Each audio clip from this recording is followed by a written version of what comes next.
1990 y Premio Universidad Nacional 2008 en el área de investigación en humanidades y miembro de número de la Academia Mexicana de la Historia desde el 2010. Si alguien quiere ver toda la producción bibliográfica, puede entrar a su sitio de internet donde están todos los libros que ha publicado a través de los años, que me sería prácticamente toda la sesión para nombrar cada uno de los libros. Lo que sí es que en cuanto a difusión ha enviado casi mensualmente un artículo en la revista de Historias y Relatos, una revista que ha cobrado una gran importancia y una gran difusión, porque está muy bien ilustrada y los autores, pues, de muy alta calidad. Antonio, ¿ya enviaste tu presentación? Tu micrófono, por favor, porque también está apagado. A ver si Raúl ya la recibió. Sí, ya la tengo, nada más que se está descargando porque sí está pesada. Está pesada. En cuanto la tenga abierta, le daré el control remoto a doctor Rubial para que usted la pueda manejar con su tiempo. ¿Cómo?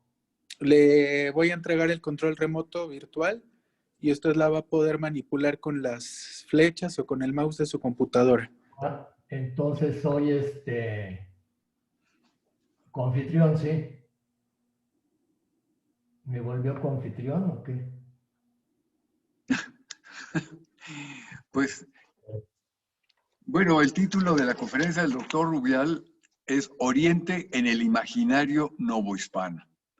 Este curso, que veo que va a ser muy, muy exitoso, pues toca un tema, pues yo diría poco conocido en general, pues claro, por los investigadores sí, pero que toca la parte de la historia de la Nueva España y el Pacífico Asiático. Van a ser varias sesiones que tocan, faltan, bueno, desde hoy, 4 de octubre, hasta los primeros días de noviembre, en donde participan grandes especialistas en el tema, que seguramente este curso nos va a llenar un vacío que tenemos del conocimiento y la bibliografía correspondiente. Yo, Antonio, mientras viene tu presentación, estoy leyendo actualmente, y eso por la ocurrencia de este curso, el libro de Antonio de Morga, ¿sí? Que es un gran libro que lleva por título Sucesos de las Islas Filipinas, un libro que recientemente fue reeditado por el Fondo de Cultura Económica. Estoy viendo, ya está ahí la presentación, Antonio, cosa que nos da mucho gusto. Este fue del 2007, y este libro lo estaban rematando precisamente en el Fondo de Cultura Económica, con la idea de que lo que está en bodegas lo tratan de sacar. Y bueno, pues es una introducción maravillosa, se los recomiendo enormemente. Es de Antonio de Morga y se llama Sucesos de las Islas Filipinas.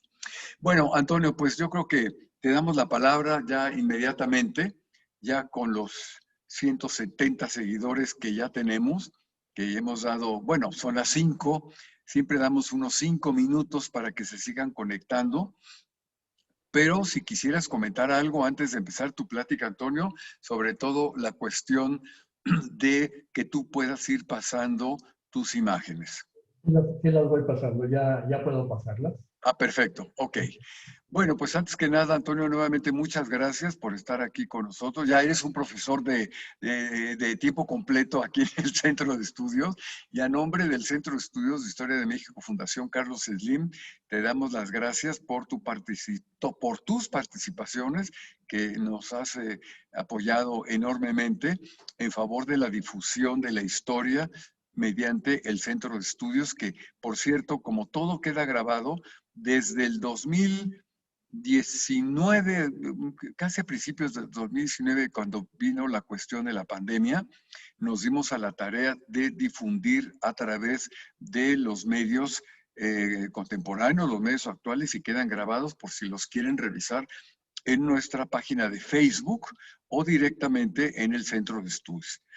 Pues sin más, Antonio, te damos la palabra y te vamos a escuchar con un gran gusto con este tema tan apasionante que vamos a aprender enormemente. Nuevamente, Antonio, muchas gracias y te escuchamos con gran interés. Muchas gracias, Manuel, por la invitación. Primero, me gustaría comenzar definiendo qué se entiende por el imaginario, ¿sí? El imaginario colectivo es un concepto que se creó alrededor de 1960 para definir cómo los mitos y símbolos funcionan en una sociedad para explicarse el mundo, ¿no? Tanto el mundo de la naturaleza como el mundo humano, es decir, el mundo de la sociedad. Dentro de estas concepciones, obviamente, se encuentran las concepciones geográficas, ¿no? Los territorios lejanos, sus habitantes, sus costumbres, su naturaleza. Ese imaginario se va a ver reforzado, por supuesto, y transformado por las informaciones de los viajeros. Muchas veces estos mitos, como que pueden ustedes ver aquí, este hombre semihumano que habitaba en las fronteras del mundo, según los textos clásicos, que por supuesto son mitos, pues se van a ver cambiados, transformados por los viajeros, ¿no? Los mercaderes, los misioneros, los embajadores, los aventureros. Ellos van modificando muy lentamente la percepción mítica. A menudo el imaginario mítico es muy persistente, vamos a ver, y a la larga las evidencias aportadas por la llegada de personas como embajadores o esclavos, objetos, comienzan a cambiar esas perspectivas de realidad por un conocimiento más objetivo. Vamos a ver cómo esta visión del Oriente en Nueva España se va a ver afectada por un lado, por los mitos heredados de Europa, y por otro lado, por los descubrimientos y los viajeros que van a ir cambiando esa percepción que se tiene del Oriente. La misma palabra Oriente es una imposición cultural, ¿no? Para nosotros, de hecho, nuestro Oriente es Europa. Para nosotros, el Oriente es Europa. Lo que los europeos llaman Oriente, para nosotros sería pues nuestro occidente, ¿no? Y aquí vemos ya desde el término con el que calificamos ese espacio, vemos la imposición cultural europea, ¿no? De la que somos herederos a partir de la conquista y de la evangelización. Entonces, para entender este imaginario colectivo que llega a la Nueva España y que está presente en la Nueva España, pues debemos remontarnos pues al mundo que creó este imaginario, que fue el mundo europeo. El primer mito es el mito de los 4 continentes, ¿no? Ahora, gracias a la ciencia, sabemos, pues, los viajes espaciales, las fotografías que se han tomado del espacio, los viajeros han terminado por construir este que es el mundo real, ¿no? La Tierra. Y de hecho, como pueden ustedes ver, pues de hecho son 2 grandes continentes, ¿no? América y el continente eurasiático africano, que sería un solo continente, puesto que está unido y que pues en realidad no existen 4 continentes, sino 2, ¿no? Pensando, por ejemplo, que Australia o Groenlandia, otros territorios, pues no son propiamente un continente. La primera visión que tenemos, cartográfica, de este mundo, nos las dan estos beatos, estas obras que se escribieron alrededor del siglo X y se ilustraron profusamente, que hablaban del Apocalipsis, y en una de sus páginas aparece un mapa. Esos mapas se llaman mapas en T, representan la visión que se tenía, obviamente muy esquemática, de lo que era el mundo conocido, ¿no? Está Asia, es un gran continente que ven ustedes aquí, con el paraíso terrenal, por supuesto, con los 4 ríos, Jerusalén, después estaría Europa y África, ¿no? Sería la visión que se tiene del mundo. Esta es Europa, África estaría acá, y en las fronteras del mundo están estos seres que habitan las fronteras de acuerdo con la mitología expresada por los geógrafos griegos, en esta geografía mítica, pues esas fronteras del mundo están habitadas por estos seres, ¿no? Estrigones, blemis, hombres perro, ¿no? Hombres que tienen cabezas, grandes orejas. Estos seres semihumanos que habitan en las fronteras del mundo, los viajeros esperaban encontrarlos en algún momento, por supuesto, nunca los encontraron. La idea de los tres continentes está reflejada precisamente en esta visión que se tiene de la Biblia, ¿no? Después del diluvio, ustedes recuerdan, todo se destruyó, solo se salvaron Noé y sus hijos, y las esposas de sus hijos, y este mito de Noé y sus hijos genera la idea de que hay tres continentes, ¿no? Cada uno de estos hijos representa los padres fundadores de las humanidades que van a llegar a esos tres continentes. Sem pobló, por supuesto, Asia, ¿no? Que son los semitas, y en ellos estarían incluidos, por supuesto, los árabes y los judíos.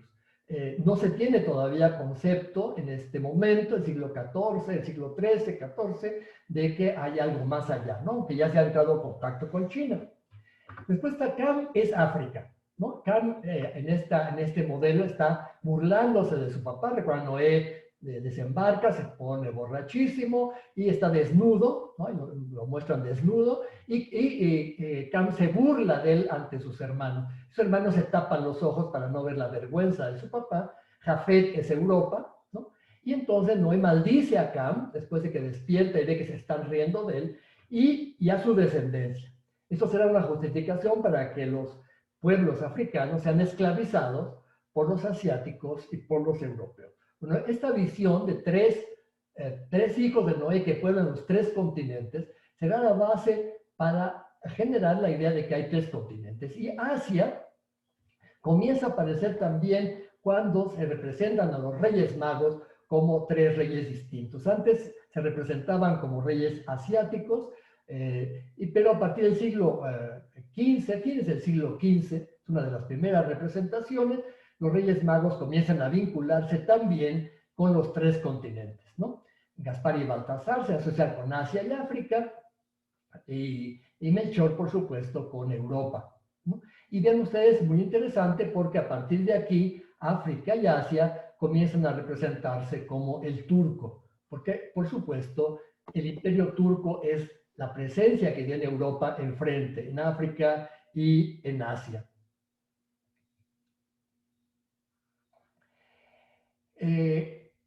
Sin embargo, a pesar de que los europeos tienen un concepto de África que está alrededor del Mediterráneo, y de Asia, ¿sí? El Asia y el África están alrededor del Mediterráneo, bueno, a partir de las cruzadas y a partir sobre todo de los contactos con el imperio mongol, comienza a cambiar el imaginario europeo, ¿no? Ese imaginario comienza a cambiar primero porque, obviamente, las cruzadas van a poner en contacto a Europa con las rutas de la seda, ¿no? Y esto va a ser muy importante porque esta visión que se tiene de la lucha entre vicios y virtudes, los vicios, por supuesto, son los musulmanes y las virtudes los cristianos, y la visión que se tiene de una religión única, que es el cristianismo, frente a otras que son variantes, ¿no? Los judíos son, no reconocieron al Mesías, los musulmanes son infieles, y la única otra posibilidad es que sean paganos, es decir, idólatras. Pero cuando se enfrentan con el mundo mongol, comienza a cambiar la perspectiva. Precisamente fue a raíz del descubrimiento de las rutas que llevaban hasta China, gracias a que el imperio mongol creó un territorio pacificado, lo que se llama la Pax Tartárica. Este territorio comenzó a ser recorrido por los mercaderes y por los misioneros franciscanos, ¿no? Aquí tienen, por ejemplo, uno de estos misioneros fue enviado por el rey Luis IX, en San Luis. Otros fueron enviados por el Papa como embajadores ante el Gran Khan, ¿no? Estos franciscanos, uno de ellos, un franciscano flamenco llamado Wilhelm von Rübruck, llegó a la corte del Gran Khan y escribió un itinerario que fue una descripción, las primeras descripciones que se tienen de China. Este itinerario lo usó su hermano de hábito, Roger Bacon, en su Opus Maium, que es una enciclopedia sobre el mundo conocido. Recuerdan que en este momento comienzan a establecerse una serie de mitos también muy importantes. Desde las cruzadas aparece la idea de que aquí, en el centro de África, hay un reino, el reino del Preste Juan, y este rey es un rey cristiano, un rey sacerdote, que fue bautizado por los Reyes Magos, vive muy cerca del paraíso, es muy longevo porque vive cerca del paraíso, su reino es muy rico, y ha prometido en una carta ayudar a los cristianos para conquistar Jerusalén, después de que Jerusalén se perdió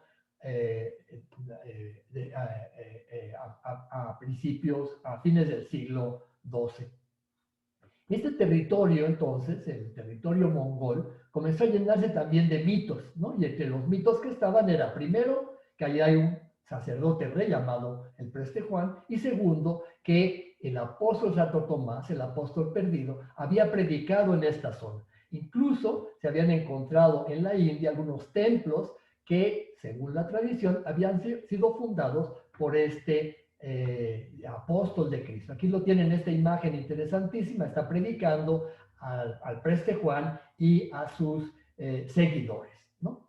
Este contacto de Europa con el cercano oriente comenzó a ampliarse gracias a los viajes de Marco Polo. Recuerdan, Marco Polo llega después que estos franciscanos, después de su regreso a Europa, escribe, o más bien dicta este libro, el libro de las maravillas, conocido también como El Millón, y él comienza a hablar de Catay, es decir, China, ¿no? Que recorrió como emisario del Gran Khan, a cuyo servicio estuvo, y también menciona Zipango, es decir, una isla llena de riquezas, con palacios de oro y piedras preciosas.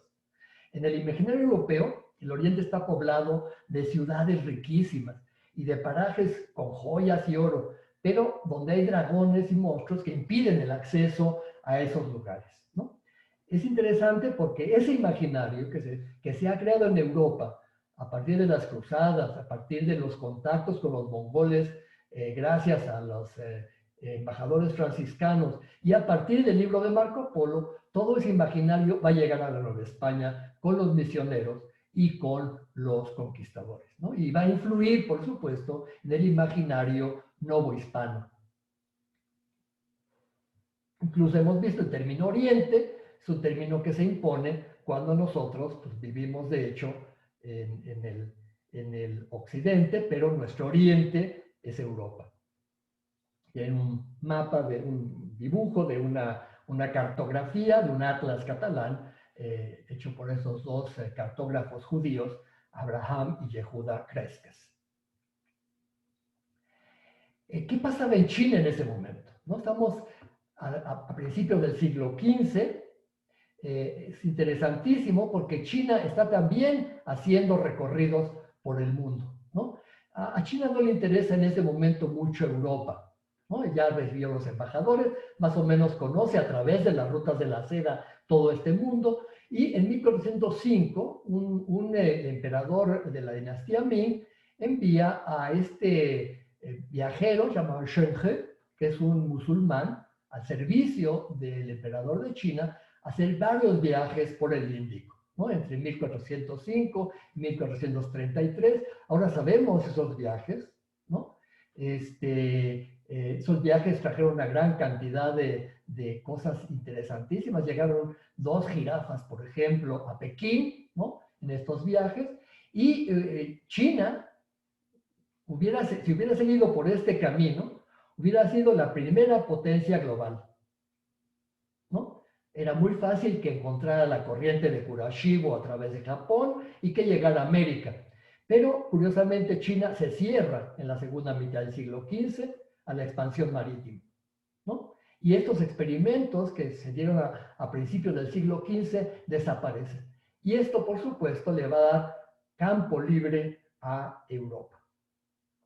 Y es precisamente lo que está pasando en Europa lo que va a cambiar profundamente nuestra visión, bueno, la visión que tenía el Occidente del Oriente, ¿no?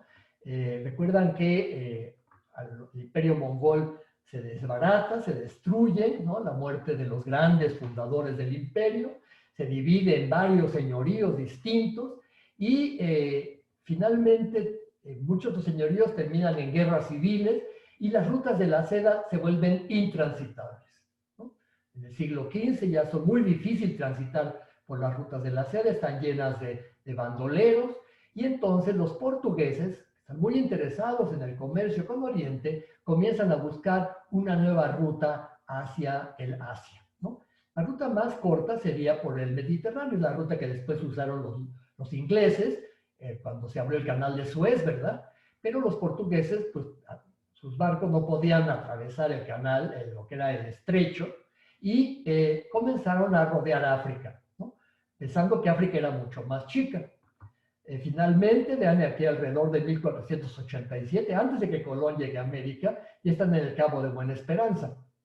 Y finalmente llegan a alrededor de 1510, ¿no? Están ya en la India, ¿no? Esto es importante porque esta visión que tienen los europeos del lejano oriente se da gracias a esta ruta abierta por los portugueses a fines del siglo XV y principios del XVI. De hecho, aquí se está comenzando a generar el gran imperio portugués, ¿no? Recuerdan Goa, Bombay, Calcuta, Calicut, son ciudades que fueron, digamos, puertos, factorías portuguesas que permitieron el comercio de la India con Europa, ¿no?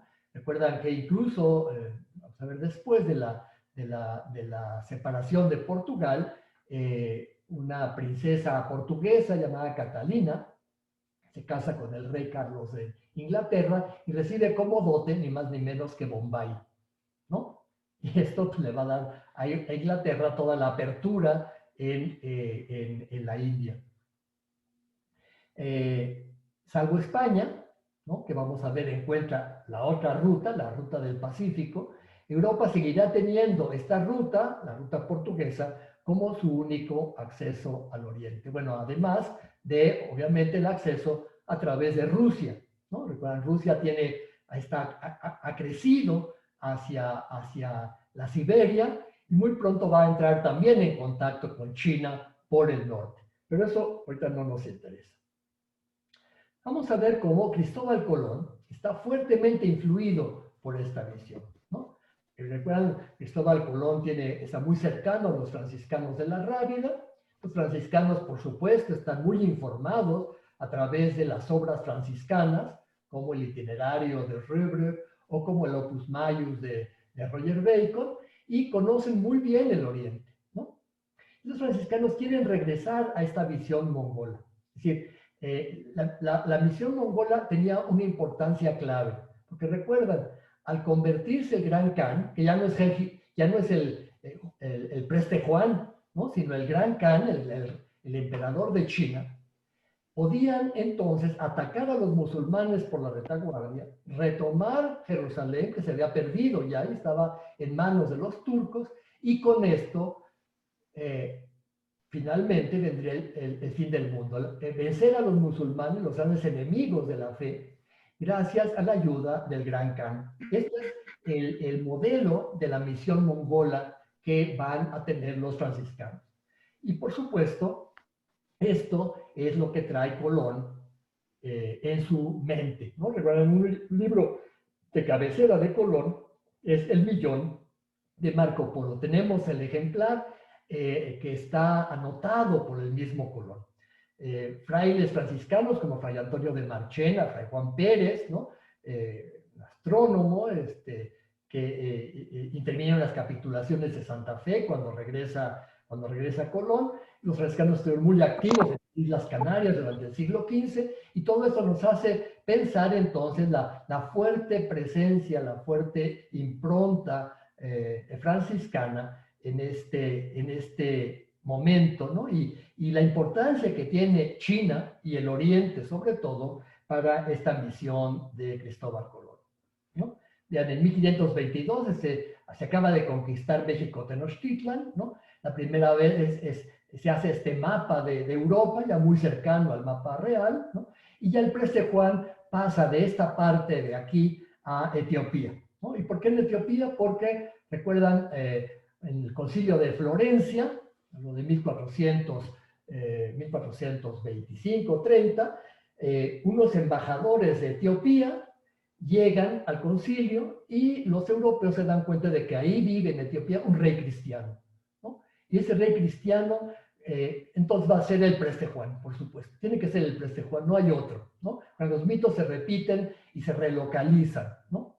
Pero Oriente sigue siendo todavía relativamente una incógnita, ¿no? Ya no hay muchos viajeros allá, no es posible, se ha creado una especie de obispado en Pekín, pero ante la imposibilidad de ir hacia allá, ¿sí? Ante la imposibilidad de regresar a China por esta parte, pues la ruta más común es la ruta del Índico, ¿no? Recuerdan que ya los portugueses consiguen de China un puerto comercial, que es Macao, para entrar en contacto con el inmenso comercio chino, ¿no? Pero la ruta sigue siendo la ruta del Índico y el bordear África. Recuerdan que todavía cuando Cristóbal Colón llega a América, América no es América, ¿no? América sigue siendo China. Colón sigue pensando que llegó a Zipango y a Catay, en algún momento va a encontrar Zipango y Catay, y vean, todavía en 1519, ¿no? En este Atlas Miller, ya han pasado mucho tiempo, ya se sabe que este es un nuevo continente, pero Manuel I de Portugal manda hacer este mapa y vean lo que se localiza en América, ¿no? Dragones, ¿no? Por supuesto, seres que están poblando los bosques, y esta América todavía es Asia, ¿no? Todavía no es muy claro la diferencia entre Asia y América en fechas tan tardias como 1519. Vean este otro mapa, un mapa turco que se mandó a hacer a Piri Reis, ¿no? Los turcos están interesadísimos en los descubrimientos que está haciendo España y Portugal, y en este mapa turco, ¿no? Aparecen incluso blemis y cinocéfalos, ¿no? En América, ¿no? Aún se piensa que este territorio es Asia, ¿no? Y estamos en un mapa que ya también es de 1519 y 1520. ¿Cuándo se descubre que esto no es Asia? Bueno, cuando, recuerdan, Américo Vespuccio, ¿no? Alrededor del 1504, 1505, 1506, 7, ¿no? Con un grupo de cosmógrafos comienza a hablar de esto como un novus orbis. Ya en el mapa de Johannes Schroeder aparece ya esta idea, ¿no? América es un enorme continente en medio de Europa y Asia, pero se fijan, todavía se piensa que Asia está muy cerca, ¿no? Aquí está Zipango, ¿no? Todavía no se sabe qué es Japón, ¿no? Está China, todas las islas del sureste de Asia, ¿no? En 1520 todavía no se hace el viaje de Magallanes, ¿no? Magallanes ha realizado su viaje entre 19 y 21, ¿sí? Pero esa necesidad de llegar a Asia no desapareció con el descubrimiento de América.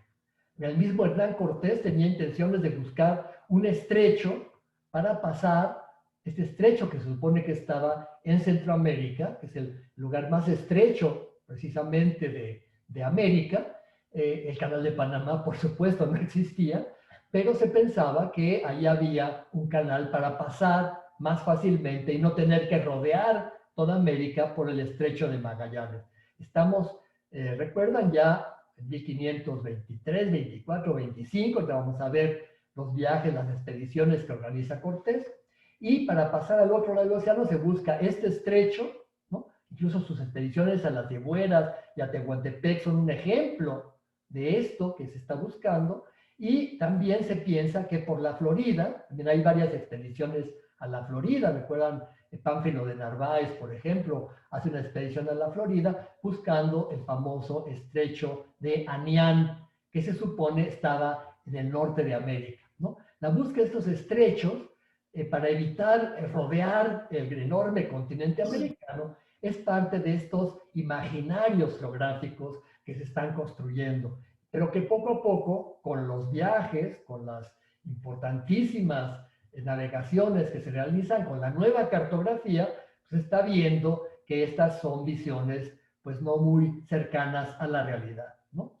Estos mapas y todos los intentos de Cortés, y vamos a ver después del virrey Antonio de Mendoza, Luis de Velasco, nos muestran que para España es muy importante abrir esta ruta hacia China, ¿no? Porque recuerdan que Portugal ya está en toda esta parte del sureste de Asia, ¿no?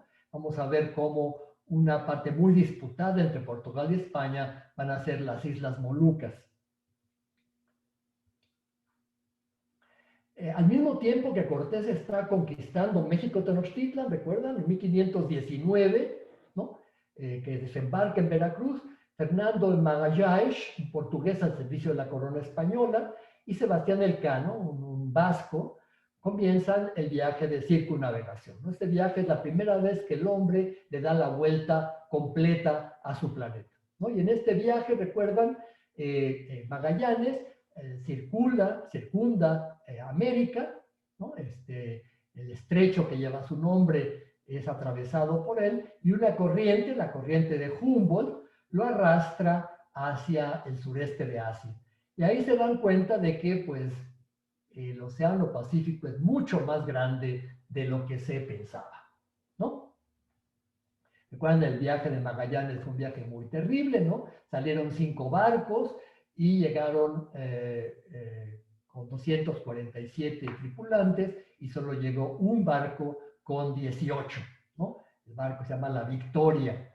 En este mapa, ya muy tardío, de 89, se muestran estas islas donde llegaron la expedición de Magallanes. Magallanes muere en estas islas, la isla de Guam, y Elcano termina el viaje, pero nada más con un barco y con 18 pasajeros. A pesar de esta terrible devastación que sufrió la tripulación y los barcos en este viaje tan excepcional, sí, algunos llegaron, contaron sus hazañas, se comprueba obviamente que el mundo es esférico, y no solamente eso, siguen haciéndose viajes de circunnavegación. En 1525, un viajero, enviado también por la corona española, García Jofre de Loaiza, sale de La Coruña con Sebastián Elcano, es decir, el sobreviviente de la expedición de Magallanes, para buscar las Islas Molucas, las Islas de las Especias, ¿no? Las islas que están entre Borneo, Sumatra, ¿no? Estas islas que son muy ricas en especies. Recuerdan que uno de los principales motivos de la conquista del este es buscar, por supuesto, riquezas, buscar perlas, esclavos, pero sobre todo las especias que son fundamentales para la alimentación, para mantener en buen estado los alimentos, para hacer los chorizos, todos los embutidos para el invierno, ¿no?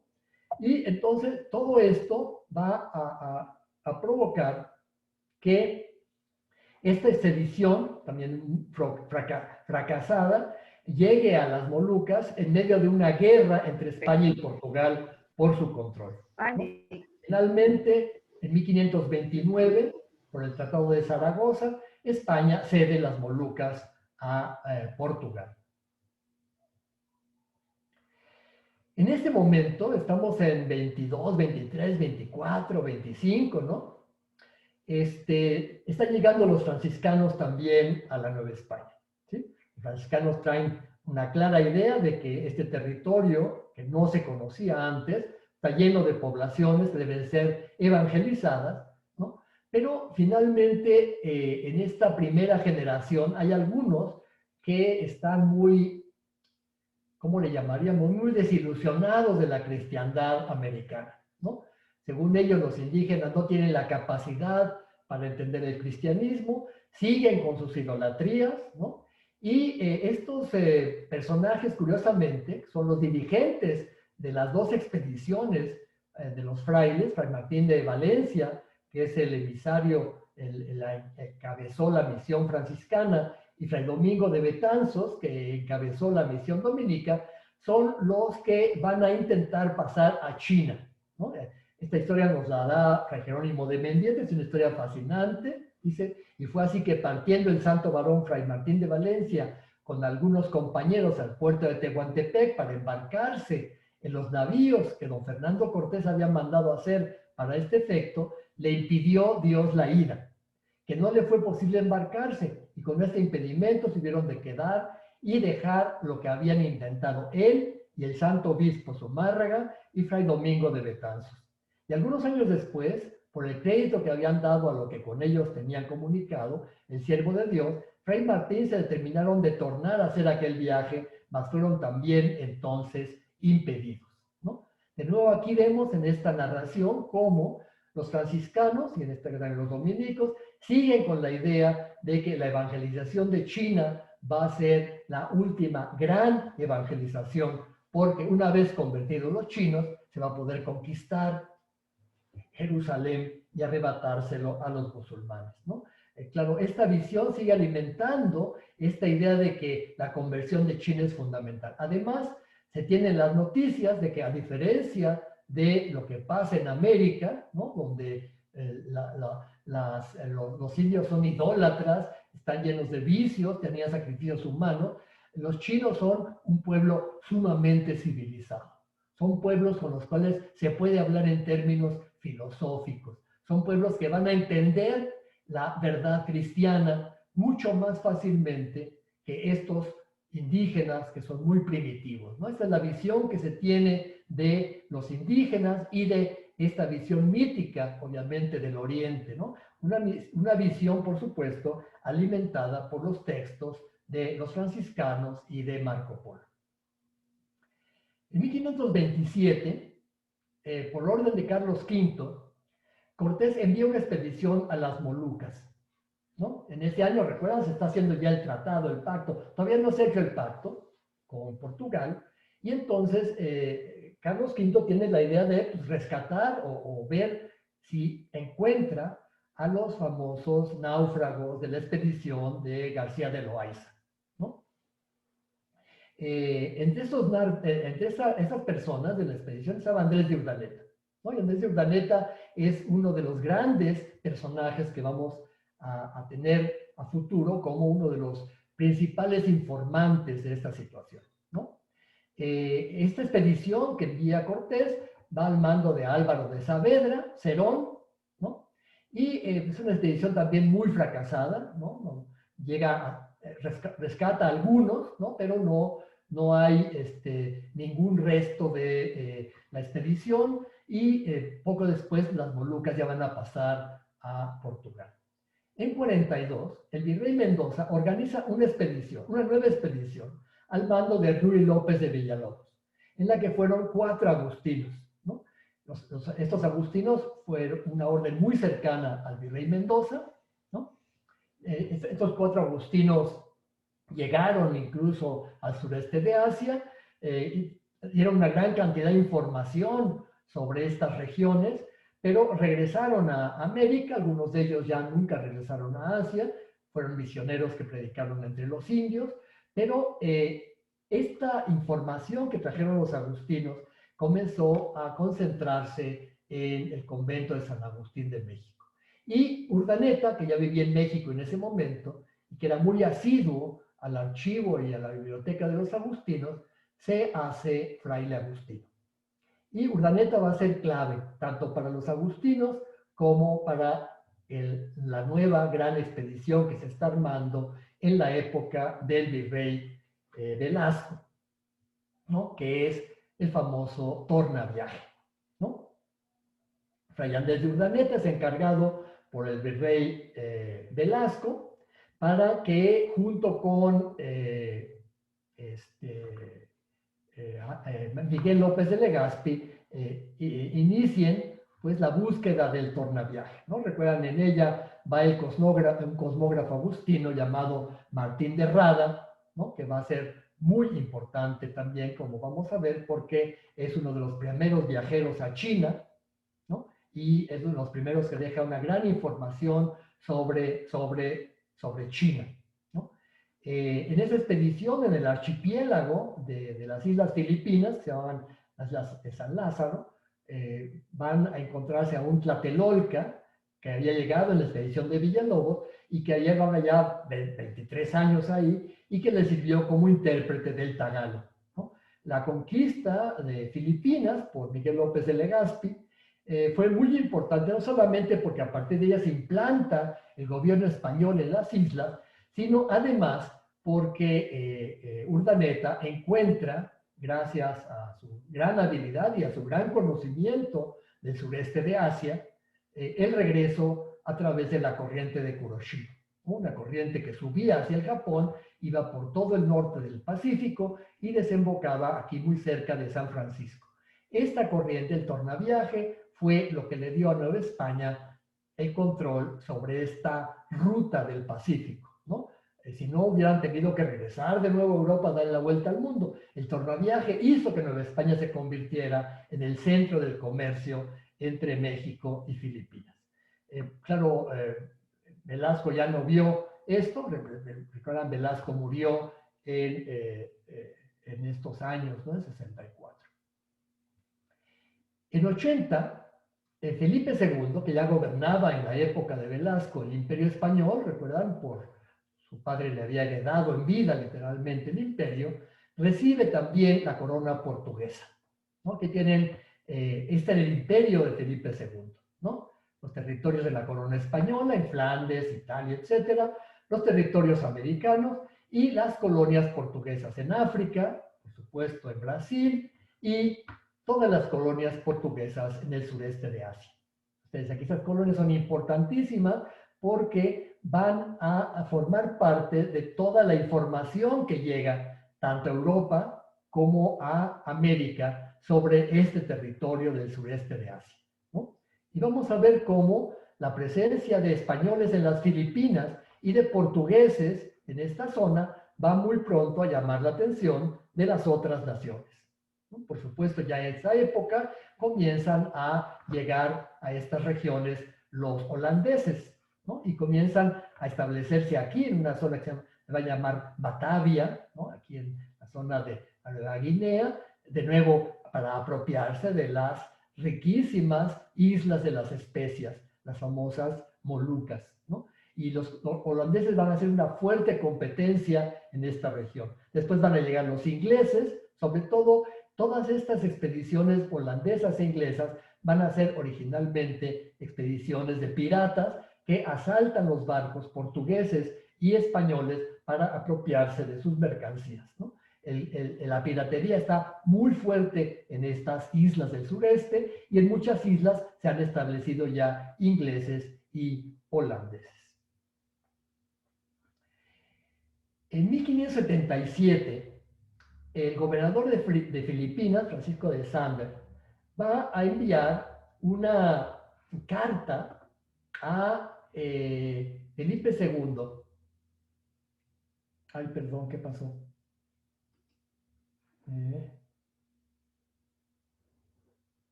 No sé qué pasó. Perdón. Ya no, ¿ya no hay secuencia de tu presentación? Sí, lo que pasa es que me salí. Ah, pero ya entraste. No, ¿me puedes volver a dar la entrada? Rubén. Raúl.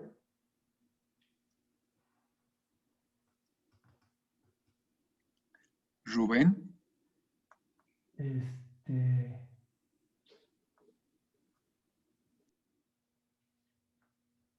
Esperen, sí. ¿No le movió nada? ¿Está bien? Que no le moviste nada, que estás bien. Se ve perfecto, está perfecto, está perfecto. ¿Está viéndose? Sí, está bien. ¿Se está viendo la pantalla? Es que yo no la veo. Sí, se ve. Se ve perfecto. La puedo ver, perdón.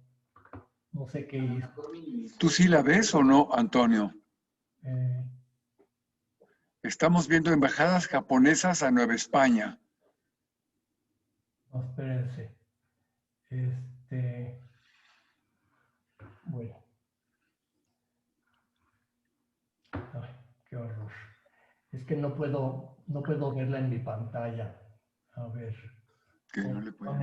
Falta la anterior. La anterior se veía perfecto. Ahorita ya hay dos adelantadas.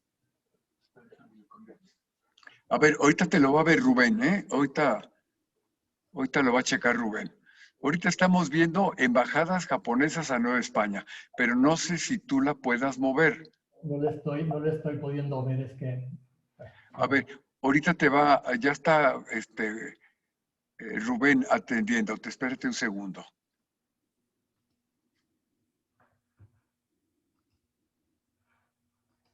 Es que no tengo acceso al control. Al cambio. Algo pasó.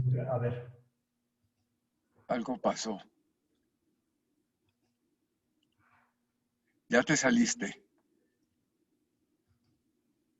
Ahí estoy ya. No, ya te saliste. A ver, otra vez está lo mismo que presentabas al principio. A ver si me permite, Rubén, ándale. Ya está. Ya puedo, sí, ok.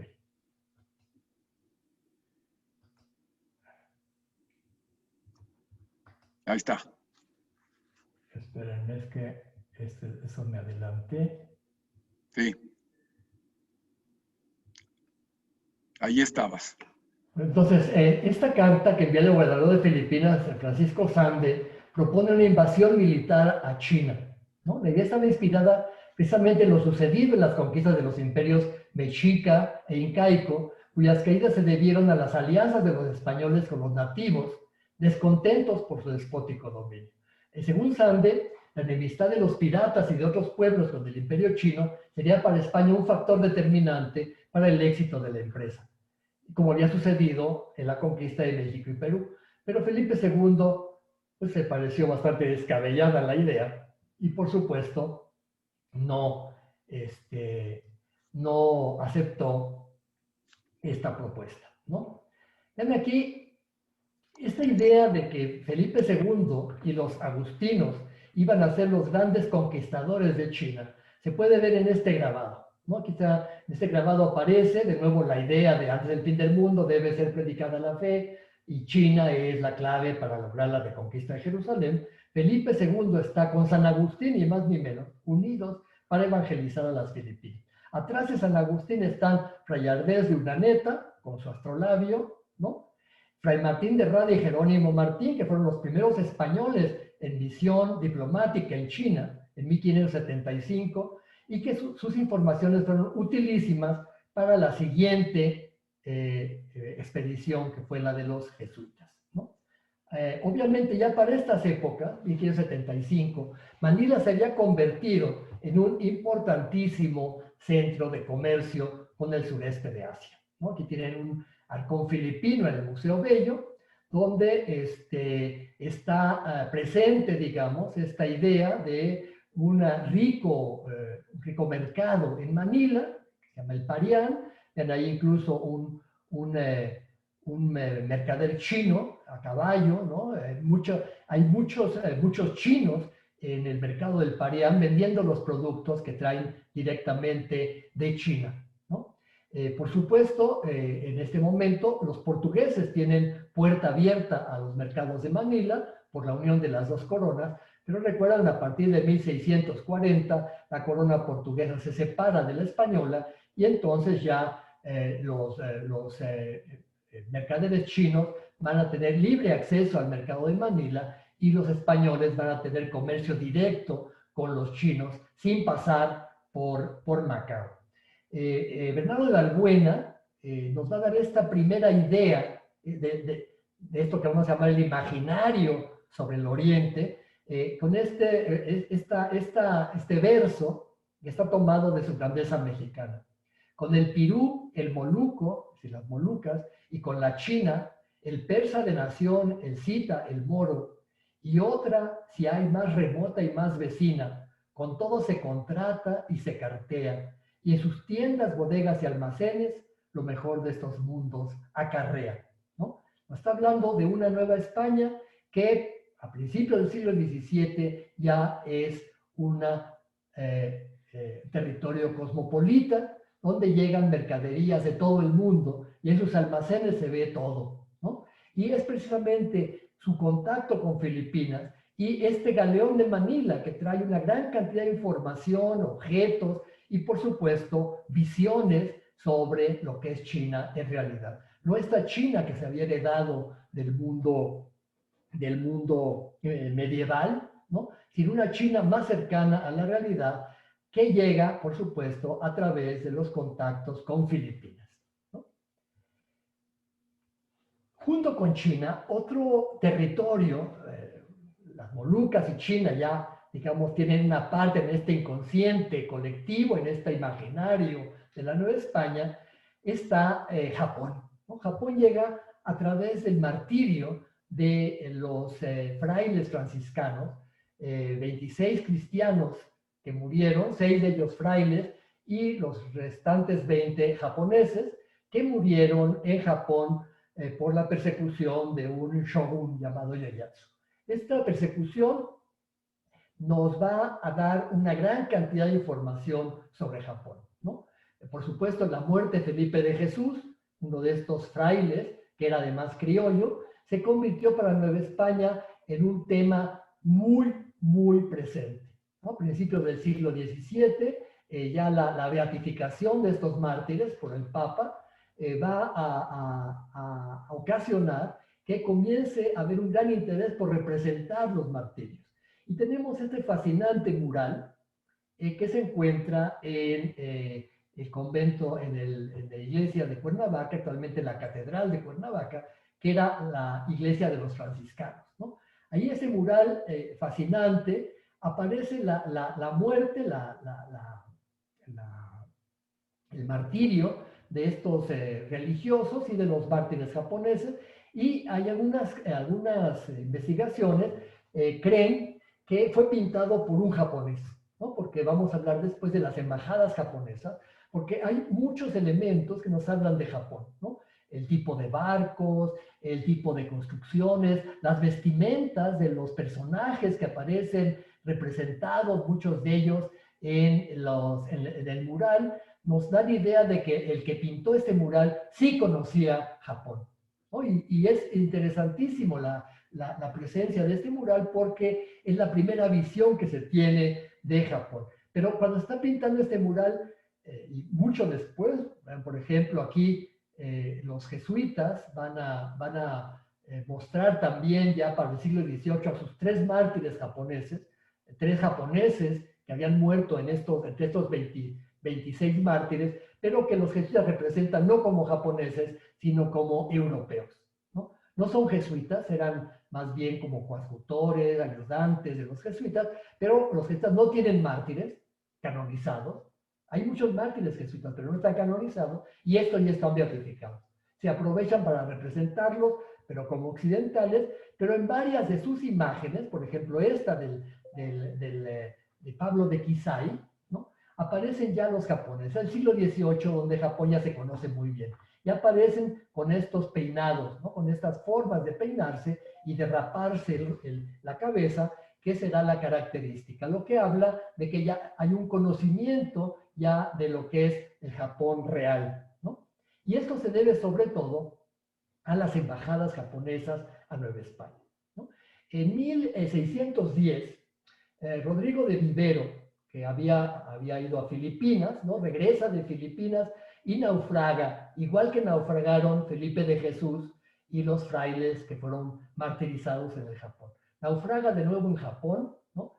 Pero el shogun Ieyasu ya no los martiriza, ¿no? El shogun Ieyasu está muy interesado en establecer un contacto directo con Nueva España.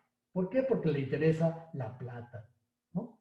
Y le ayuda a Rodrigo de Vivero, le presta un barco, ¿no? Y envía una embajada en este barco, ¿no? Esa primera embajada es descrita de una manera fascinante por algunos diaristas, por ejemplo, el diarista Chimalpain. A raíz de esa embajada, en 1614, el virrey Velasco, pero el joven, ¿no? El segundo virrey Velasco, el hijo del virrey Velasco I, que era virrey también de la Nueva España, organiza una expedición al mando de Sebastián Vizcaíno. ¿Para qué? Para pagar la deuda al japonés, y con una embajada de 184 japoneses y 3 franciscanos que venían como sus intérpretes, ¿no? Esta embajada de Sebastián Vizcaíno tiene contacto con los japoneses y regresa a Nueva España con estos 188 japoneses y 3 franciscanos, ¿no? Y van a Europa, ¿no? 78 de ellos se bautizan, entre ellos este personaje que ven ustedes aquí, que se llama Hasekura, ¿no? Que era su comandante, ¿no? Él se hizo cristiano, se mandó retratar como cristiano, ¿no? Y esta embajada fue muy importante porque la embajada no solamente establecía ya el contacto directo, sino que llegó hasta Europa, ¿no? Y tenemos descripciones muy pormenorizadas de cómo eran estos embajadores japoneses, ¿no? Japón, sin embargo, en 38 cierra sus relaciones, sigue martirizando misioneros franciscanos, jesuitas en Japón, y se cierra ya a los contactos con los cristianos, ¿no? Tanto los portugueses como los españoles son considerados no gratos porque tratan de influir en el cristianismo, tratan de convertir a Japón al cristianismo, y recuerdan que la religión oficial de Japón, el shintoísmo, es una religión que no tolera otras religiones porque esto implicaría desunión, ¿no? Estas persecuciones contra cristianos, sobre todo en el sur de la isla, ¿no? En la zona de Nagasaki, en la zona de Hiroshima, muchos de los señores cristianos del sur son enemigos de la unificación, son enemigos de los shogunes. Por eso el cristianismo se considera una religión enemiga, ¿no? Y por lo tanto, pues ya no hay posibilidades de predicar, los martirios se fortalecen, crecen los martirios de mártires en el Japón, y los japoneses comienzan a establecer contacto con los holandeses y con los ingleses, que les van a dar armas, que les van a dar otras cosas, pero no los van a tratar de convertir, ¿no? En 1608, ya ha pasado todo este tiempo, ya no hay persecuciones, ya Japón es un estado bastante moderno, digamos, en muchos sentidos, y llega una nueva embajada japonesa, ¿no? Y en ese traslado de la Virgen de Guadalupe, en 1700, perdón, no es 1600, es 1708, tenemos aquí en las azoteas los embajadores japoneses que acuden al traslado de la Virgen de Guadalupe al nuevo santuario.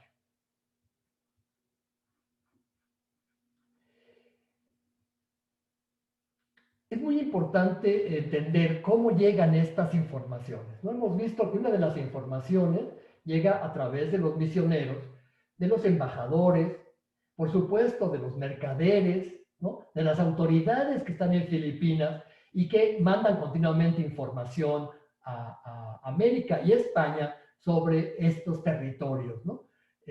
Los territorios que están ya adscritos a la corona española y portuguesa, pues tienen acceso por el comercio a China, tienen acceso al sureste de Asia, ¿no?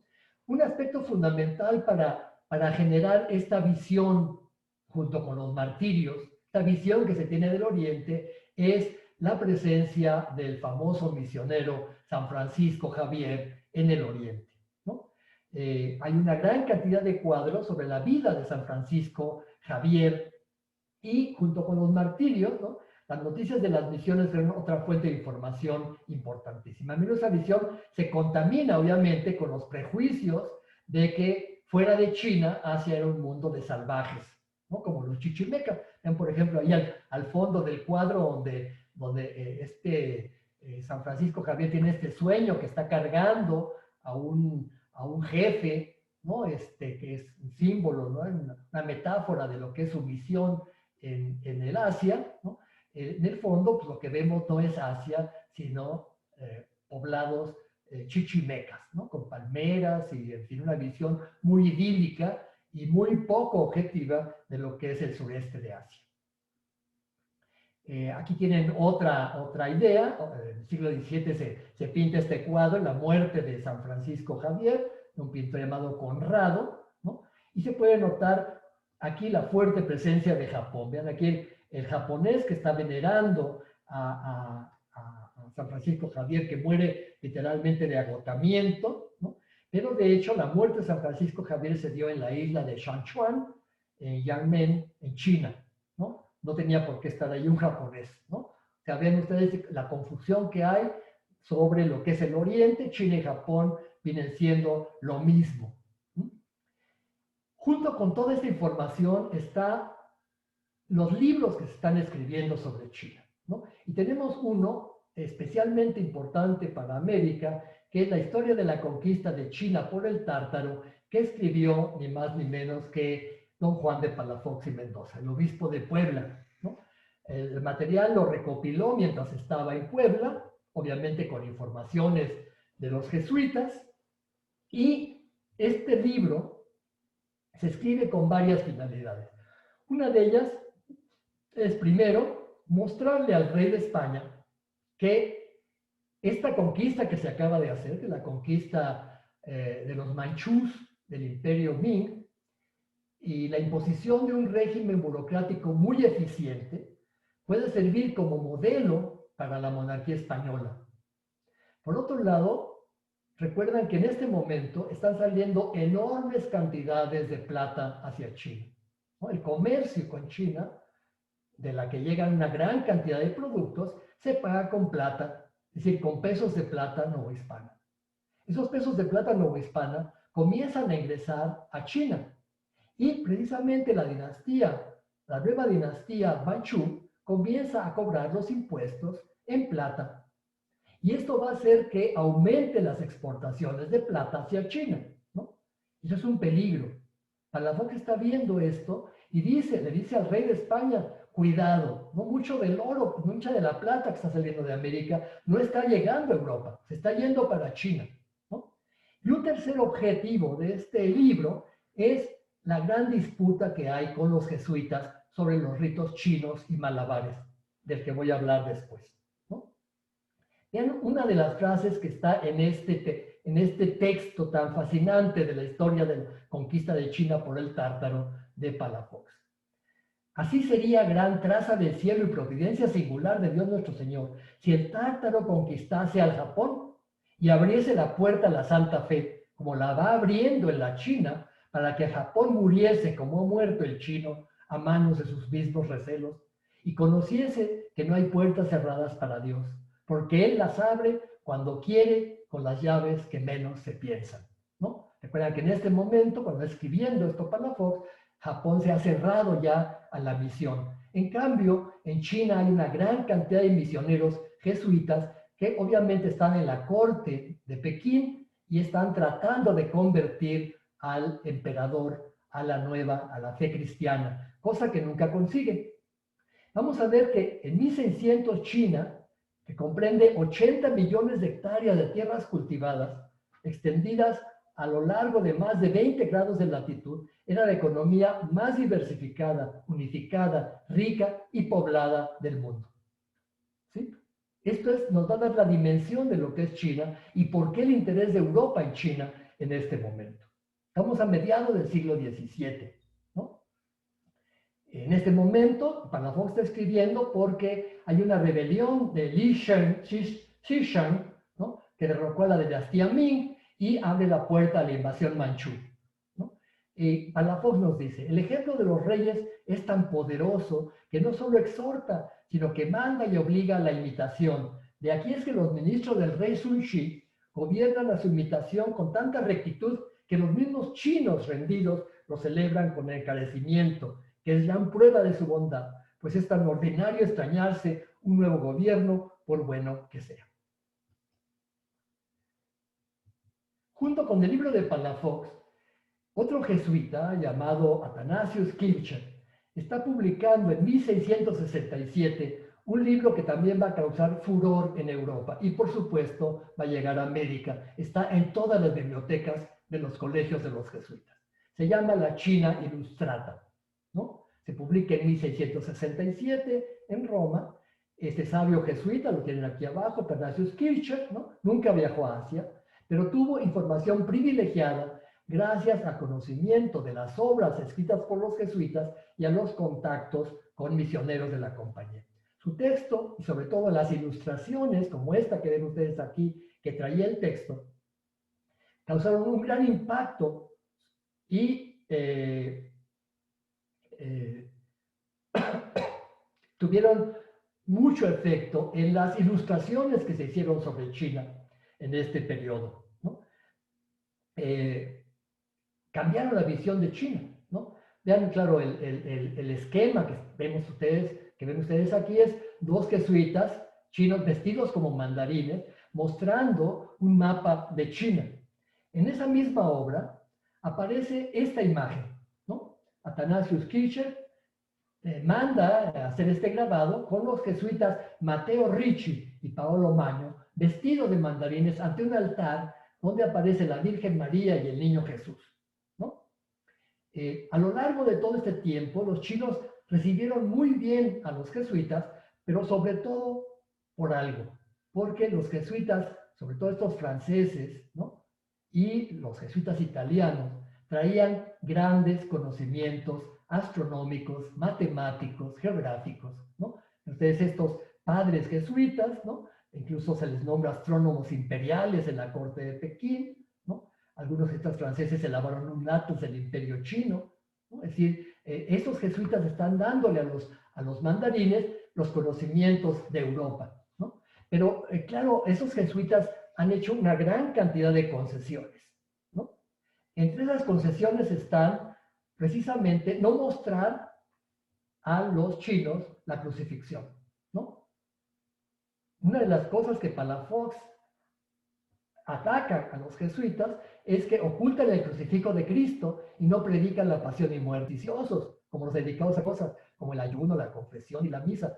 Todo esto, que se llamaban los ritos chinos y malabares, fueron los principales ataques que se hicieron a la compañía por parte de los dominicos y los franciscanos, ¿no? Y por supuesto, Palafox estaba también muy de acuerdo con esos ataques.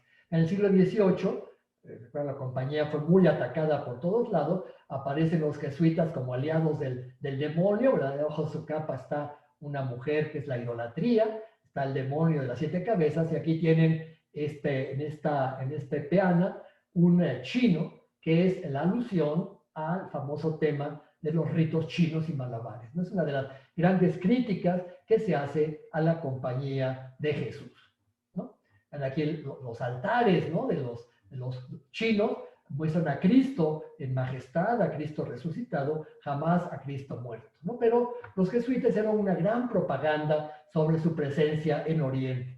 Por ejemplo, en este grabado aparece Ignacio, que impera sobre el mundo, y los 4 continentes, América, África, ¿no? Asia y Europa, están aquí representadas. Perdón, Asia es esta, ¿no? Es África, ¿no? Asia con un camello, y Asia es, por supuesto, también en ese momento China. Pero los jesuitas también están en la India, ¿no? Y vean aquí, por ejemplo, el famoso Roberto Nobili, un jesuita que prácticamente se vistió como brahman, ¿no? Se mandó perforar las orejas, se puso aretes y se convirtió en un brahman para predicar el cristianismo en la India. Recuerdan que en la India hay muchas colonias portuguesas, ¿no? En la zona de la costa, ¿no? Y varias colonias portuguesas tienen, por supuesto, misiones jesuitas, ¿no? Y los jesuitas están tratando de convertir un mayor número de gente en la India. Pero la India es un territorio un poco confuso. A diferencia de China y de Japón, ¿sí? La India, pues, se conoce como el Gran Mogol, ¿no? Y eso aparece en uno de los personajes más fascinantes que llegan en la nao de China, que es la famosa Catalina de San Juan, ¿no? Catalina de San Juan es una esclava, una esclava que viene de la India y que causó furor en Puebla, ¿no? Ella misma narró la historia de su vida. Ella cuenta que no era esclava, que había sido una princesa, había sido raptada por unos piratas y había sido llevada a las colonias portuguesas en el sur de la India, y había sido bautizada por los jesuitas como Catalina, y había seguido siendo esclava, por supuesto. La habían intentado violar los piratas, pero Dios la había salvado y la había vuelto horrible, ¿no? Y era bellísima y se había vuelto fea, y se la venden en el mercado de Manila, y finalmente un mercader novohispano la compra y llega así a Puebla, ¿no? Esta historia de Catalina de San Juan es fascinante, la contaba a todo el que quería oírla, en un español raro, ¿no? Aprendió español, pero lo hablaba muy, muy mal. Esta mujer se inventó que era princesa, a pesar de ser esclava, que era bellísima, a pesar de que era una mujer pues no muy agraciada. Por supuesto, también fue mandada en matrimonio a un esclavo chino que tenían los poblanos. El marido la maltrataba, en fin, pero finalmente se mantuvo virgen, ¿no? Estaba casada y virgen, otra de las oposiciones que le encantan a los barrocos, y a su muerte, uno de sus confesores, Alonso Ramos, hizo 3 volúmenes de su vida, ¿no? Esos volúmenes se han ya publicado ya modernamente, ha habido varias ediciones de Carso hizo una de estas ediciones, de los 3 volúmenes de la prodigios de la omnipotencia y mirados de la gracia de la vida de la venerable Catalina de San Juan, ¿no? El primer volumen salió en 89, ¿no? El siguiente en 90 y el siguiente en 92, y esta fascinante historia, ¿no? Catalina se nos muestra no solamente como una mujer sorprendente, sino también se nos muestra la visión que tienen los jesuitas de este Oriente, ¿no? El padre Ramos, que jamás ha estado en la India, habla del Gran Mogol, ¿no? El Gran Mogol es, vamos a ver ahora, un territorio dominado por un emperador que prácticamente domina todo el norte de la India desde el siglo XVI y cuya presencia comienza a ser notable a partir de la historia de Catalina, ¿no? Catalina además tiene visiones donde aparecen animales fantásticos, ¿no? Y es una mujer con una gran imaginación y finalmente, bueno, cuando muere es casi canonizada, ¿no? Los jesuitas hacen historias de su vida, no llegan a los altares, pero toda la historia que se narra de Catalina es muy interesante. Y Catalina, en la historia de Ramos, se nos muestra como otra Catalina de Alejandría, ¿no? ¿Recuerdan? Catalina de Alejandría fue esta mártir egipcia que murió en la época de los romanos, ¿no? Y entonces, como es asiática, ¿no? Porque Egipto era parte de Asia, se mezcla entonces en esta visión Asia, la lejana Asia de Egipto, con la India, ¿no? Y con China, porque por supuesto Catalina llegó en la nave de China y se le llamaba la China poblana. El Gran Mogol es un imperio, se fijan aquí, que era muy importante, quizás el segundo imperio después de China en el sureste de Asia, ¿no? Akbar, el Grande, el contemporáneo de Felipe II, aunque era musulmán, Akbar se interesa por todas las religiones del mundo, y aquí lo tiene recibiendo en su corte a unos jesuitas. Jamás se convierte al cristianismo, pero está muy interesado en promover una religión universal de un Dios único, ¿no? Los jesuitas portugueses en India tuvieron muy buenas relaciones con los emperadores mongoles y tenían mucha información sobre este imperio mongol, ¿no? Y es muy posible que esta información haya sido utilizada, entre otros, por el padre Ramos, ¿no? Que su visión es bastante idílica. Otro libro que también impactó muchísimo sobre este imaginario en la Nueva España sobre el Oriente fue una publicación que se hizo en 1690 y que fue encargada a Sigüenza y Góngora, ¿no? Esta publicación, Los infortunios de Alonso Ramírez, describen un viaje fascinante de este puertorriqueño, ese joven puertorriqueño, que viajó al sureste de Asia, estuvo en Filipinas y fue capturado por unos piratas ingleses. Después anduvo por todo el sureste de Asia con estos piratas y finalmente fue liberado en las costas posiblemente de Quintana Roo. Llegó a Mérida y comenzó a narrar su viaje que fascinó tanto que el virrey conde de Guelder, le mandó a Carlos Sigüenza y Góngora que hiciera la narración de este viaje, ¿no? Y este viaje también dio una gran cantidad de información que traía Alonso Ramírez sobre el sureste de Asia y la situación que se vivía ahí. Pero ya para esta época, 1690, la nao de China ya llegaba casi todos los años a Acapulco y traía una gran cantidad de materiales, ¿no? Y todos los materiales estaban presentes en la vida cotidiana de los novohispanos. Vean, por ejemplo, tenemos muchos de los riquísimos trajes que usaban los sacerdotes, las vestiduras sagradas, las casullas, las capas pluviales, estaban bordadas con seda china, y tenemos algunas, como esta, por ejemplo, que está hecha con materiales chinos, ¿no? Tenemos este altar, por ejemplo, con partes de biombos japoneses. Tenemos pilas bautismal con cerámica china, los cohetes y toda la riquísima pirotecnia novohispana fue heredada de China. Muy posiblemente los artesanos coheteros indígenas de Mesoamérica, de Nueva España, aprendieron el arte de la pirotecnia con estos chinos que llegaban en la nao de China como esclavos o como mercaderes. Es importantísimo este contacto, y es muy probable también que muchos novohispanos hayan ido a China y hayan aprendido ahí el arte de la pirotecnia, ¿no? Después tenemos todo el arte del papel picado, ¿no? El arte del papel picado, que todos hemos visto las maravillas que hacen los chinos, y que tenemos también nosotros una riquísima artesanía de papel picado, que también es otra de las herencias que China le dio a Nueva España, ¿no? La presencia entonces de China está por todos lados, ¿no? En los mercados, en los puestos, en la cerámica, en las sedas, en los trajes, en la pirotecnia, ¿no? La nao de China fue fundamental para hacer presente en el imaginario novohispano este territorio, ¿no? Vean, por ejemplo, el comercio de Filipinas también trajo cristos de marfil, cristos con los ojos rasgados, porque son productos encargados en Filipinas a los artesanos chinos, ¿no? Artesanos chinos que viven ya en Manila y que trabajan el marfil, un marfil que viene de la India, de los elefantes de la India, ¿no?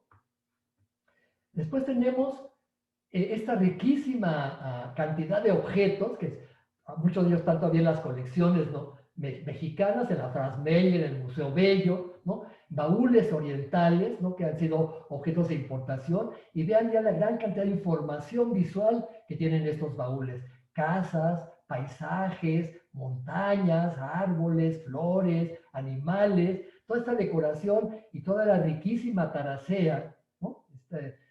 Este famoso coleccionista mexicano llamado Rivero Lake, tiene una impresionante colección, ha escrito muchísimos libros sobre esta cantidad de materiales, de objetos ricos que llegaban a través del comercio y que, por supuesto, enriquecieron la visión que tenían los novohispanos de China. Vean, por ejemplo, en los cuadros de casas aparecen muchísimos textiles. La seda china era baratísima en Nueva España, tanto así que las mulatas, las mestizas, las indígenas se podían vestir con telas chinas y con algodones de la India. Vean, por ejemplo, esta mujer con un paliacate que venía de la India, ¿no? Los algodones de la India eran también uno de los principales productos de importación.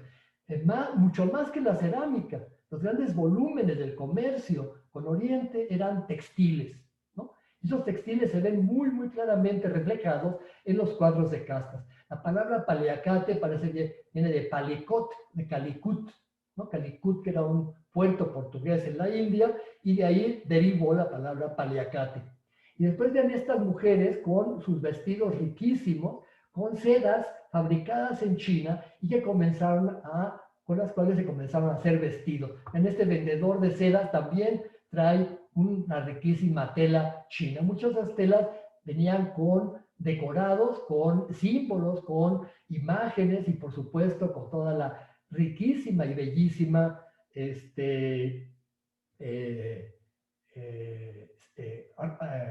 artesanía china, ¿no? Uno de los más importantes objetos que dieron una gran cantidad de información sobre Oriente fueron los biombos, ¿no?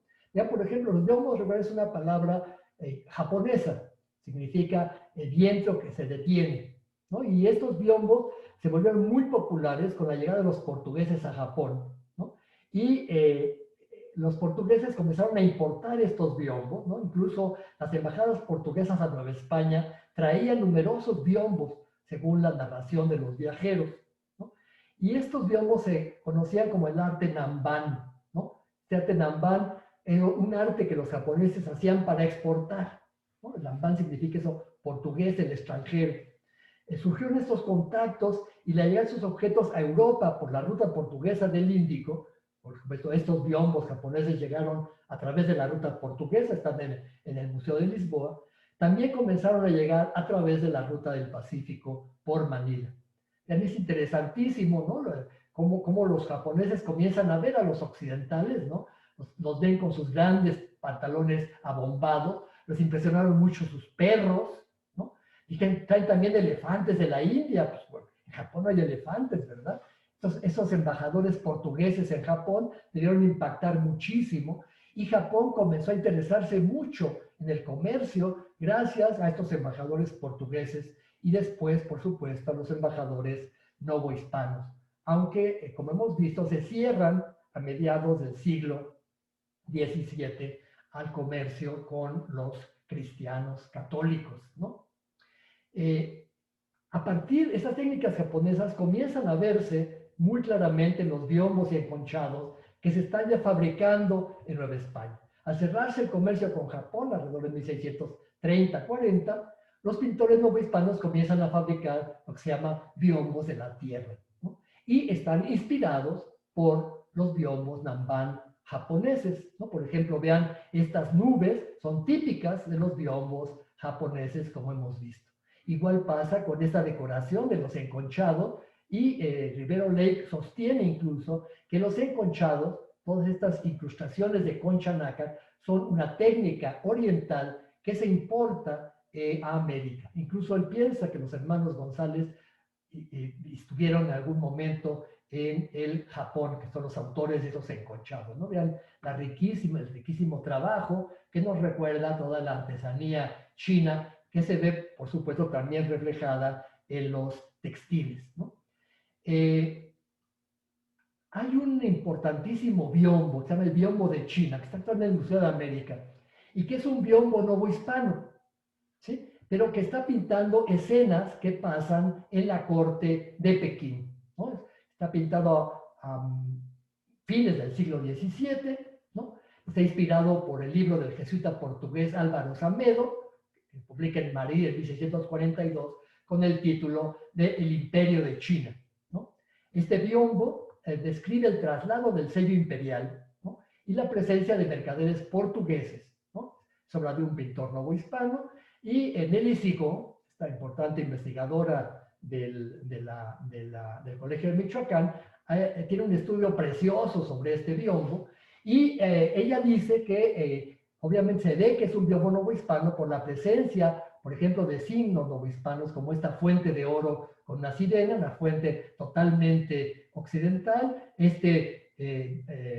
portador de agua, este aguador que nos recuerda mucho de los biombos novohispanos, estas mujeres lavando en el río, ¿no? Y una gran cantidad de información que nos remiten a la Nueva España, pero la escena sucede en China, ¿no? Incluso algunos de los personajes están vestidos a la manera china, lo que implica que el pintor novohispano tenía información sobre China, ya sea a partir de Kirchner, a partir, por supuesto, de la obra de Palafox, o a partir de la gran cantidad de biombos chinos y japoneses que llegaban a Nueva España. Vean, en ese mismo biombo de la China está una pelea de gallos. Recuerden, los gallos es una costumbre, un juego que se inventó en el lejano oriente, ¿no? Muy común en el sureste de China, en el sureste de Asia, Vietnam, Siam, otros territorios de las islas, y por supuesto llegó a Filipinas, y de Filipinas es trasladado a Nueva España. Aquí tienen el famoso biombo de China,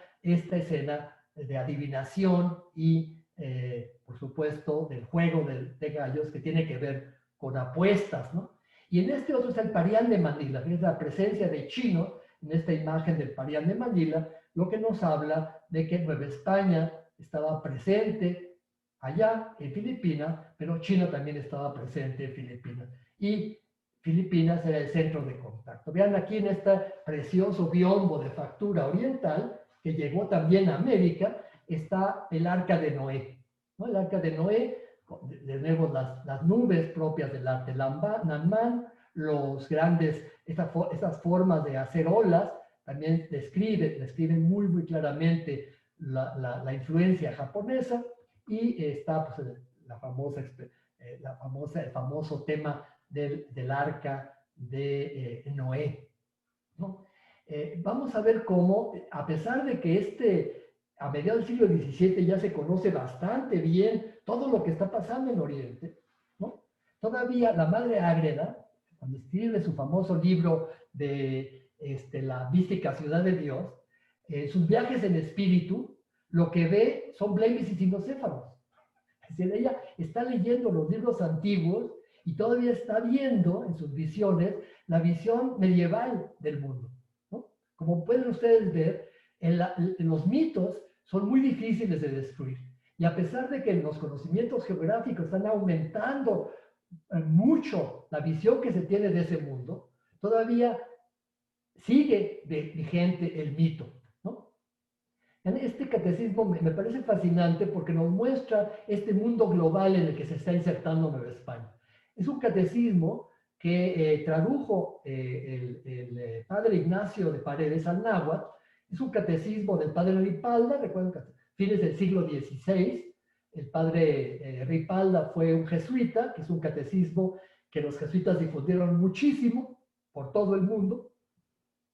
En el siglo XVIII está imprimiendo ese catecismo en náhuatl obviamente para los párrocos que están todavía en comunidades indígenas de habla náhuatl, ya no son misioneros en este momento, pero lo que está mostrándonos como imagen este catecismo es que Francisco Javier, predicando es apóstol de las Indias, ¿no? Y curiosamente aparecen como las Indias unos niñitos japoneses o chinos, ¿no? Es decir, esta información que llega de Oriente, hemos visto a través de embajadores, misioneros, esclavos, mercaderes y objetos de muy variado origen. Y por supuesto, esta visión que se tiene de Oriente ya está muy, muy consolidada en el siglo XVIII, como podemos ver en este grabado sobre la misión de Francisco Javier en el XVI en Japón y en China. A pesar de esto, a pesar de esos contactos, a pesar de que ya son muy intensos, se sigue pensando Asia como si fuera el turco, ¿no? Sí, es curioso, por ejemplo, que en los biombos que se están haciendo de los 4 continentes, muchos de ellos con mucha información de los biombos orientales, se siguen representando los 4 continentes como reyes, y Asia se sigue representando como el turco, no como el chino, ¿no? Y ven aquí el gran turco con el símbolo de Asia, que es el camello, con su turca, digamos, ¿sí? Pero representando a Asia. Asia es un continente complejísimo. En este momento, una parte del Asia occidental, la más cercana a Europa, está dominada por los turcos. Pero en medio de Asia está el gran imperio persa, está el gran imperio mongol en la India, y está el imperio chino, ¿no? Y están todos estos reinos del sureste de Asia, Siam, ¿no? Todos los reinos que están consolidándose en otros territorios. Y este complejo mundo que es Asia no puede ser contemplado con un solo símbolo, ¿no? Y de ahí que la persistencia de estos mensajes. Para terminar, tengan esta preciosa representación de Santo Tomás bautizando a los Reyes Magos en Santo Tomás Ixtlán, un pueblo de indios en Oaxaca. Está pintándose en 1780, ¿no? Fíjense la representación de los Reyes Magos. Asia sigue siendo el turco, aunque para entonces ya el conocimiento de Asia era muy amplio y Nueva España se había convertido en el territorio donde confluían todos los caminos del mundo. El mundo global que se estaba consolidando en este momento tenía como uno de sus grandes centros de transmisión precisamente la Nueva España. Y la Nueva España creó todo este imaginario, confundiendo, mezclando lo que heredó de Europa con todo la información que recibía directamente del Asia. Muchísimas gracias.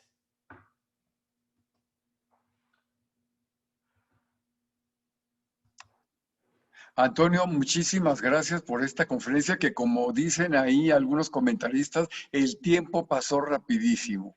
Hemos aprendido muchísimo realmente y con tus imágenes tan precisas y ciertamente pues la Nueva España fue en gran parte el paso hacia Asia, ¿no? Mira, no voy a comentar todas las felicitaciones que tienes porque son muchísimas. Prácticamente los 200 estuvieron durante todo el tiempo. Alguien por ahí se dio de baja porque no le servía bien la computadora. Pero bueno, nos queda realmente un sabor muy, muy especial para seguir conociendo esta historia que para muchos es muy desconocida. Así que pues a nombre de todos los que nos siguieron, muchísimas gracias. Les quiero comentar también que recuerden que la próxima no es jueves, sino es viernes 7 de octubre, porque la profesora Guadalupe Pinzón no podía el jueves. Con esto terminamos nuevamente, Antonio, dándote las gracias, pero de veras que te tenemos que invitar en otra ocasión para que nos sigas hablando de esto, porque nos queda como mucha inquietud, muchas cosas. Lo de Palafox es ciertamente extraordinario, ¿no? Muy poco conocido. Y bueno, pues tantas cosas que se nos quedan en el tintero. Pues nos vemos el próximo viernes a todos los que nos siguieron. Antonio, un abrazo nuevamente, felicitándote por tu exposición. Tienes muchos aplausos ahí entre el público, ¿verdad? Y bueno, no digo de tanta gente que nos ha seguido y que pues a los libros, a leer, a seguir trabajando esta parte a veces tan desconocida de eso. Yo quisiera decir que esta embajada de Japón, tenemos aquí el dato, y aquí hay un documento en el que esa embajada se hospedó en lo que actualmente es la Casa de los Azulejos, enfrente del convento franciscano. Por algo fue ahí, precisamente, ¿no? Es un documento precioso para que vean que la Casa de los Azulejos, Sanborns, tiene muchas, muchas, muchas historias que contar. Con esto me despido y nos vemos y muchas gracias. Buena tarde, buena noche a todos ustedes. Muchas gracias.